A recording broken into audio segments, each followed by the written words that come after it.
Ça fait maintenant plus d'1 an que j'habite au Japon et que je suis à la recherche des meilleurs restaurants et adresses pour manger. Pour vous dire, rien qu'à Tokyo, on compte plus de 134 400 restaurants. Je pourrais passer ma vie entière ici sans jamais finir de tout explorer. Alors pour m'aider, je suis allé piocher sur TikTok les vidéos les plus vues et les restaurants qui y sont le plus populaires. Et aujourd'hui, je vous emmène découvrir les meilleures adresses de TikTok au Japon. Et pour commencer, je vous emmène dans un restaurant qui propose tout simplement les plus gros sushis de Tokyo.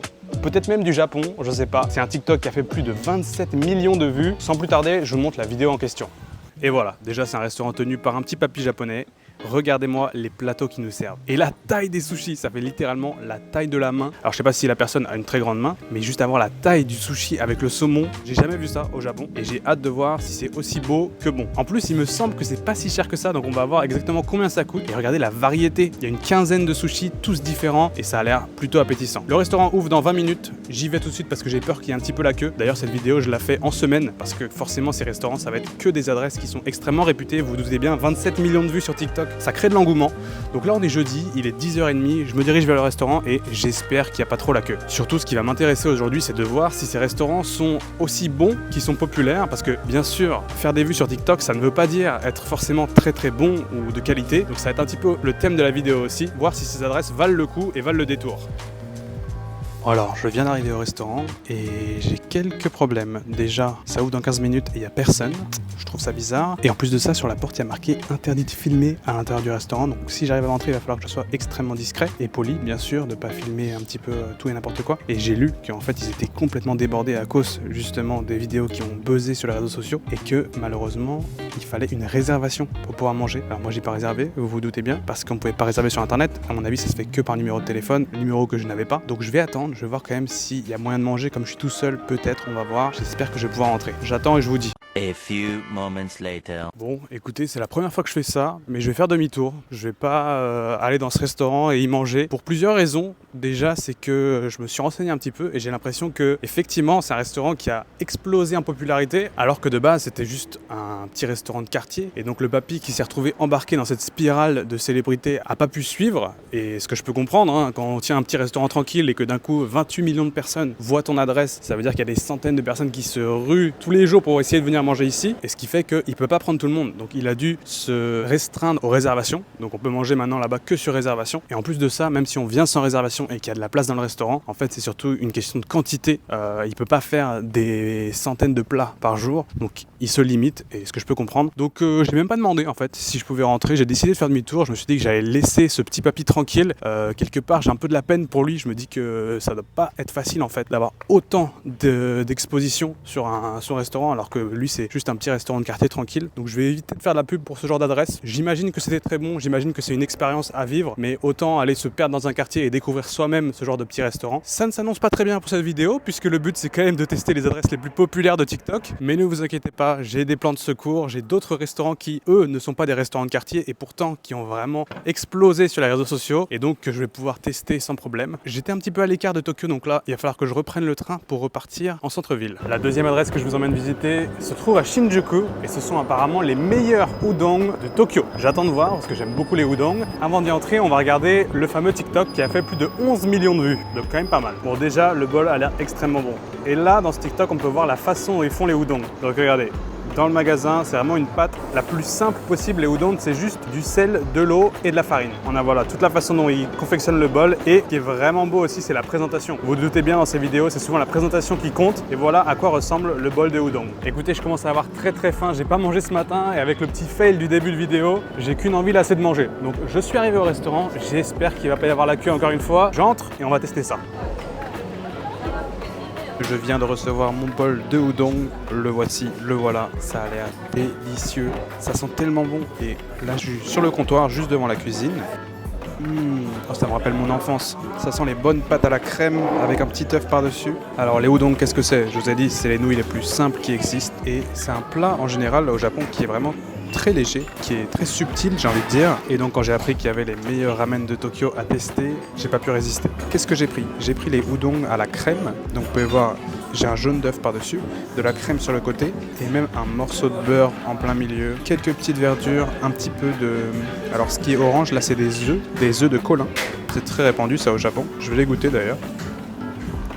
Ça ajoute un petit peu de salé, un petit peu de goût de la mer. Et puis écoutez, sans plus tarder, on va attaquer parce que là, les udon ont l'air juste trop bonnes et j'ai trop faim.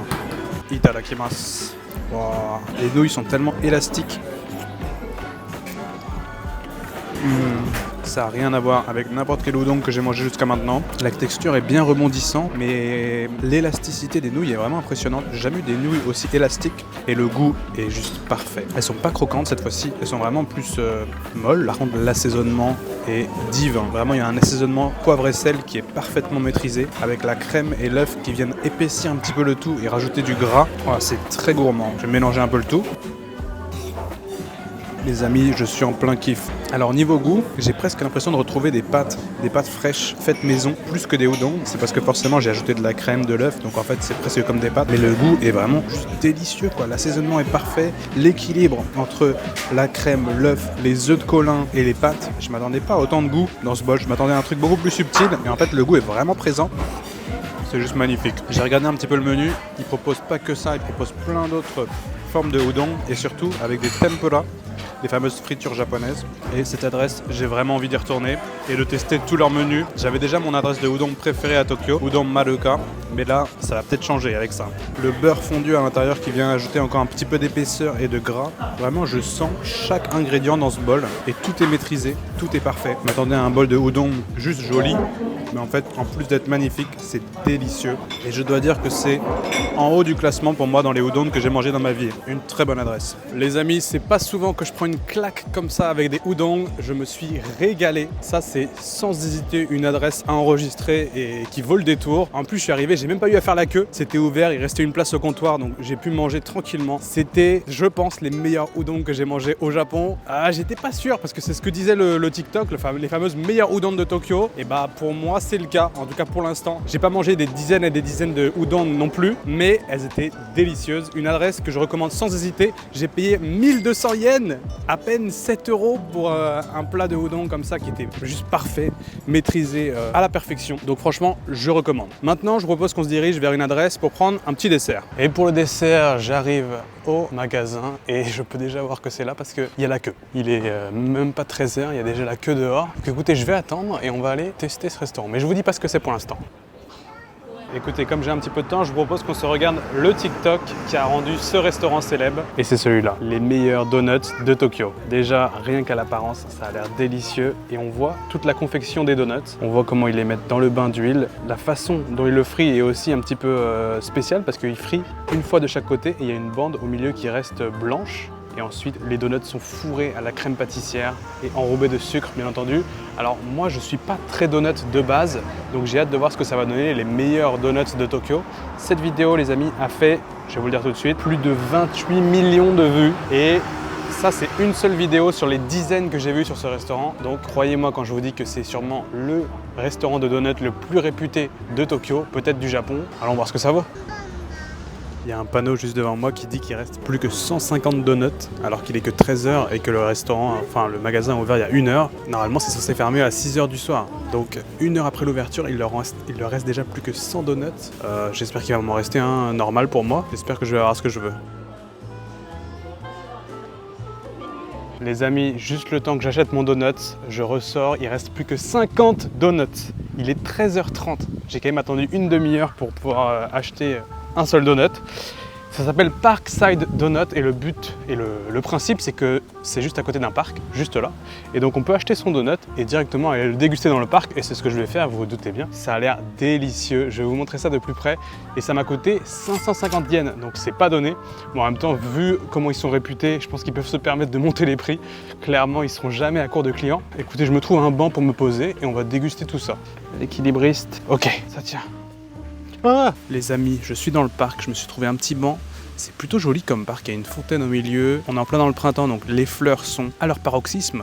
C'est plutôt joli. J'espère que vous me voyez bien parce que j'ai galéré à trouver un endroit pour poser la caméra. J'ai le fameux donut en question, le donut le plus réputé de Tokyo. Vous voyez, il y a encore un petit peu de crème qui dépasse. Alors j'ai dit tout à l'heure que c'était de la crème pâtissière, c'est faux, c'est de la cheese cream, donc de la crème fromagère plutôt. Alors ce qu'ils appellent cheese cream ici au Japon, c'est souvent pas vraiment du fromage, c'est plus laiteux, j'ai envie de dire, c'est un petit peu comme de la crème fraîche qu'on pourrait avoir chez nous, mais en beaucoup plus épaisse et beaucoup plus grasse et sucrée pour le coup. Donc écoutez, sans plus tarder, on va ouvrir d'abord le donut parce que il paraît qu'il est rempli de crème à l'intérieur et après on va goûter ça. Alors voici le fameux donut, je le sors de son papier, regardez-moi ça, il est frit parfaitement, il a une couleur bien dorée et le sucre, oh, j'en ai déjà plein les doigts. Allez, il est l'heure de voir ce qu'il y a à l'intérieur. Wow. Ah ouais, ça c'est gourmand, hein. Je peux vous dire, ça on est sur 500 calories là, au moins. Allez, on va goûter, on va croquer là-dedans, voir ce que ça vaut. Regardez mes doigts, j'ai juste à peine touché le donut, hein. Alors je vous ai dit que je suis pas nécessairement fan de donuts en tant que tel. Vous avez vu la semaine dernière, mon péché mignon, moi c'est plutôt le chocolat. Les donuts en général, j'aime bien ça, qui n'aime pas un donut, mais c'est pas ce que je préfère. Alors voyons voir si celui-là c'est le meilleur donut que j'ai jamais mangé. Déjà d'un point de vue odeur, ça sent une bonne brioche bien beurrée. Je croque. Oh waouh, c'est délicieux.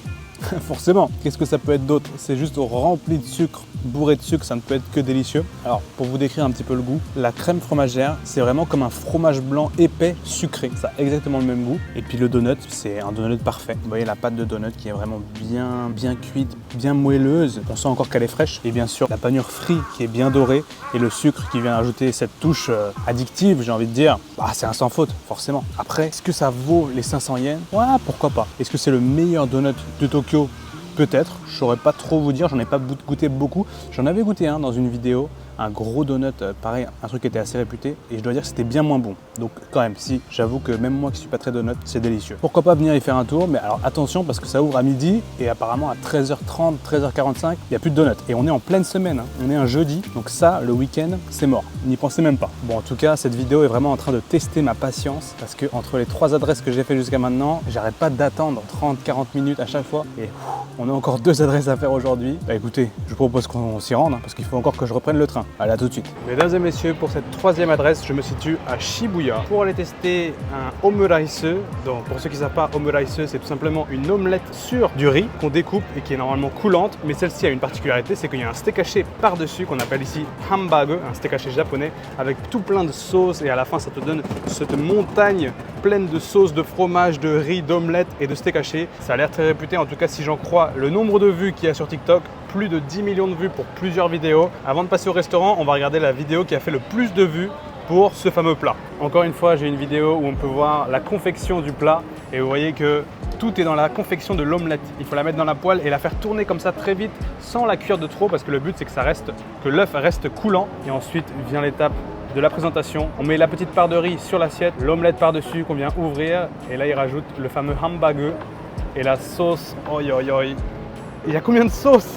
Ah ouais, ça a l'air extrêmement fat, mais je pense que ça doit être bon. Et regardez à la fin, oh, il y a même du fromage à l'intérieur du steak haché. C'est gourmand. Écoutez, je vous propose qu'on y aille sans plus attendre. Il est quelle heure? Il est 14h. J'espère qu'il ne va pas y avoir trop la queue. Et je vais vous montrer un truc que je viens de découvrir. Enfin, c'est la première fois que je le fais. Je savais que ça existait. Mon téléphone n'avait plus beaucoup de batterie. Je suis allé dans un combini et j'ai loué une batterie portable. Ça, je peux la louer dans n'importe quel combini, n'importe quelle gare, n'importe quel supermarché et la rendre où je veux. C'est-à-dire que là, je l'ai loué. C'est loué à l'heure, à la demi-heure, aux 2 heures. C'est relativement peu cher. Je vous mets le prix que j'ai payé pour le nombre d'heures.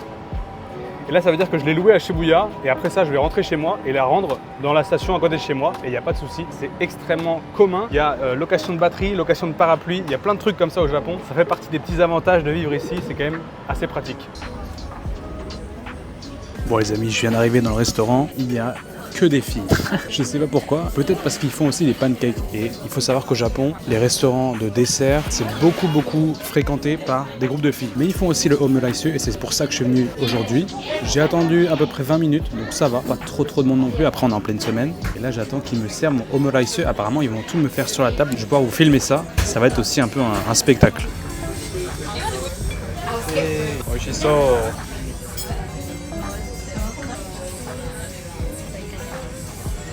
Voici le fameux omuraise avec le steak haché par-dessus. Alors vous avez vu la dame qui m'a fait tout le petit spectacle. On m'a ouvert l'omelette devant moi pour montrer un petit peu le coulant de l'omelette, le riz par-dessous et ensuite toutes les sauces qu'ils ont rajoutées par-dessus. Ça a l'air extrêmement bon. Écoutez, j'ai qu'une envie, c'est d'attaquer parce que là, Ça sent super bon. Par contre, j'ai une crainte.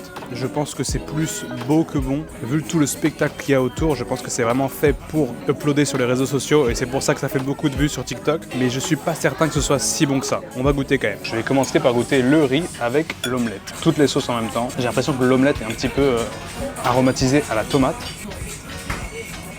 Ok, c'est pas mauvais, pas excellent non plus. Le riz aussi, il est aromatisé à la tomate. C'est du riz un petit peu riz tomate avec omelette tomate. En fait, c'est pas mauvais parce qu'il y a beaucoup de sauce et donc forcément ça rend le tout bon. Mais pour l'instant, je vais pas dire que c'est une expérience culinaire. L'omelette est bonne, l'omelette est bien baveuse, elle n'est pas trop assaisonnée, ni trop salée, ni trop poivrée, mais vraiment, le goût est léger, mais ça fait plaisir, j'avais peur que ce soit trop salé. En vrai, c'est bon, c'est pas digne d'un restaurant de luxe, c'est pas digne d'un restaurant gastronomique, c'est vraiment le petit snack comme ça, mais le fait qu'il y ait la présentation, le spectacle, etc., je comprends que ce soit populaire. L'omelette est bonne, le riz est pas mauvais non plus, hein. Très bon. Le riz me fait penser un peu à du riz Oncle Ben's à la tomate, je sais pas si vous voyez ce que je veux dire, c'est moyen quand même. Je vais goûter le fameux steak haché. Alors ça, c'est ce qu'ils appellent les hambagu au Japon. C'est pas du 100% bœuf. C'est mélangé avec des oignons, des fois il y a un peu de porc même dedans. En général, je suis pas fan. Et là, en plus d'être un steak haché japonais, il y a du fromage à l'intérieur. Donc je suis assez curieux. Voyons voir ce que ça donne. Ah ouais, ça c'est délicieux, mais c'est vraiment très très gras. Ça me fait penser un petit peu à une boulette de viande suédoise qu'on pourrait trouver à Ikea par exemple, mais juste avec du fromage artificiel, enfin industriel à l'intérieur. C'est pas mauvais, c'est même bon, c'est juste que tu ressens que c'est vraiment pas des ingrédients de très haute qualité. C'est plus le plat qui est original plutôt que délicieux. Mais je sais pas si je reviendrai là, je pense pas. On peut leur donner ça quand même. En général, je suis pas fan des hambagu au Japon. C'est de la viande un peu bizarre et celle-là est vraiment pas mauvaise. C'est une des meilleures que j'ai mangées au Japon. Donc en vrai, ça rattrape un petit peu le riz Oncle Ben's. La sauce blanche et la sauce demi-glaise par-dessus, elles sont pas mauvaises. Non, en vrai, je prends du plaisir. Tu vois, plus je le mange, plus ça remonte un peu dans mon estime. Je m'attendais à un truc complètement marketing, et en fait ça va. Si j'avais pas attendu, ça valait le coup, mais j'irais pas refaire la queue pour ça. Surtout que tout ça, ça coûte 2200 yens. C'est extrêmement cher pour un repas au Japon. Sachant que j'ai que ça, il n'y a pas d'accompagnement, rien, c'est avec un verre d'eau. C'est pas le meilleur truc qu'on a mangé aujourd'hui. Quatrième adresse de cette vidéo, je suis encore à Shibuya pour tester encore une fois un dessert. Et cette fois-ci, ça va être un gâteau moelleux. Il me semble que c'est une spécialité d'origine de Taïwan. Mais il y a un restaurant juste là, il y a un magasin juste là à Shibuya qui est très réputé. Plusieurs TikTok qui ont fait au total près de 40 millions de vues, donc on est encore sur un restaurant qui a l'air très très réputé. Sans plus tarder, je vous montre le TikTok en question. Et voilà, c'est ce gros gâteau et vous pouvez voir, c'est surtout la texture et le fait que ce soit tout moelleux comme ça qui attire un petit peu l'attention. Sinon l'intérieur a l'air aussi aéré. Je pense que c'est un peu comme une espèce de brioche 4 quarts bien aéré, fait avec énormément de blanc d'œuf monté en neige. J'ai hâte de voir ce que ça donne. J'espère que c'est servi chaud. J'ai peur d'être déçu parce que oui, les vidéos sont sympas, c'est marrant, on voit le gâteau qui bouge comme ça, mais j'ai du mal à imaginer que ce soit vraiment extraordinaire. Le restaurant est juste là, je vais aller acheter une part. Le fameux gâteau taïwanais, c'est dans un magasin qui fait aussi les thés tapioca, vous savez, les bubble tea. Ça, c'est une spécialité taïwanaise hyper réputée dans le monde entier maintenant. Voici le gâteau en question. Elle m'a dit attention, c'est un petit peu chaud, c'est brûlant le truc. Je vous déconne même pas, je peux à peine le toucher avec les mains. Heureusement que ça vient dans un petit papier comme ça. Voilà à quoi ça ressemble. Et sans plus tarder, j'ai envie de faire comme sur le TikTok, comme dans la vidéo. On va l'ouvrir pour voir si c'est vraiment aussi bon que ça en a l'air. Bon, ça refroidit un petit peu, je pense que je peux le prendre à la main. Ah ouais, ok, alors la texture pour l'instant, on dirait entre un gâteau et un flan prêt. Je vais l'ouvrir pour voir. Ok, c'est marrant, c'est vraiment spongieux. C'est un peu une texture éponge, vous voyez. J'imaginais ça encore plus moelleux, mais en fait c'est plutôt dense, hein. C'est pas si léger que ça. D'un point de vue odeur, je sens vraiment les œufs. Et sinon, ça a cette odeur de gâteau traditionnel, classique, j'ai envie de dire. Bon, c'est un petit peu moins joli que sur les photos, mais je pense que ça va être bon. Ça s'appelle un castella. Donc, c'est des gâteaux qu'on retrouve quand même assez souvent au Japon, qui sont d'originaire, je crois, à la base du Portugal. Des gâteaux portugais, mais qui ont été importés au Japon. Je rapproche un peu le micro parce que c'est très bruyant en Shibuya, hein. Enfin bref, je sais pas exactement d'où c'est originaire, mais dans tous les cas, on va goûter pour voir si ça vaut le coup. Ok, oh si, c'est super bon. C'est beaucoup plus aéré une fois qu'on croque dedans. En fait, quand je l'avais dans les mains, ça a l'air un petit peu épais parce que c'est spongieux, mais ça se désintègre entre les dents et ça a vachement le goût de crêpe en fait. Ça a exactement le goût d'une crêpe, mais sous forme de gâteau. Oh, ça c'est vraiment bon et c'est très léger. Ça vraiment, en fait, je m'attendais à ce que ça soit balèze, mais cette petite part là, ça se mange comme ça en 2 minutes. Pour cette part de gâteau, j'ai payé 400 yens, donc à peu près 2,50 €. Est-ce que ça vaut les 40 millions de vues sur TikTok? Je ne sais pas. C'est bon en tout cas. Meilleur que les crêpes qu'on peut trouver à Harajuku, etc., qui sont les crêpes japonaises, vous savez, avec de la crème chantilly, des fraises et tout à l'intérieur. Pour le coup, ça c'est meilleur. Est-ce que je recommande cette adresse? Bah pourquoi pas en fait au final, parce que c'est en plein Shibuya si jamais vous vous retrouvez ici. J'ai pas fait la queue une seule minute, il y avait personne. Il est 14h30, 15h. Donc pourquoi pas, si vous avez un petit creux vers Shibuya, une bonne adresse. Écoutez, voilà, c'était les quelques adresses de TikTok que j'ai pu trouver. Dites-moi dans les commentaires si ce genre de vidéo ça vous plaît, parce que en faisant mes recherches pour cette vidéo, j'ai trouvé des dizaines et des dizaines de vidéos sur TikTok. Vous vous doutez bien, c'est vraiment un format que je pourrais faire à l'infini. Il y a plein de vidéos qui ont explosé et il y a plein de trucs qui ont l'air vraiment délicieux, en particulier ici à Tokyo. Donc je compte bien refaire quelques épisodes. Dans tous les cas, j'espère que cette vidéo vous aura plu et surtout, comme d'habitude, j'espère qu'elle vous aura donné faim. Je vous mets bien sûr les adresses en description, donc n'hésitez pas à les enregistrer si jamais vous prévoyez un voyage à Tokyo. Quant à moi, je vous dis à la prochaine. D'ici là, portez-vous bien et c'est ciao.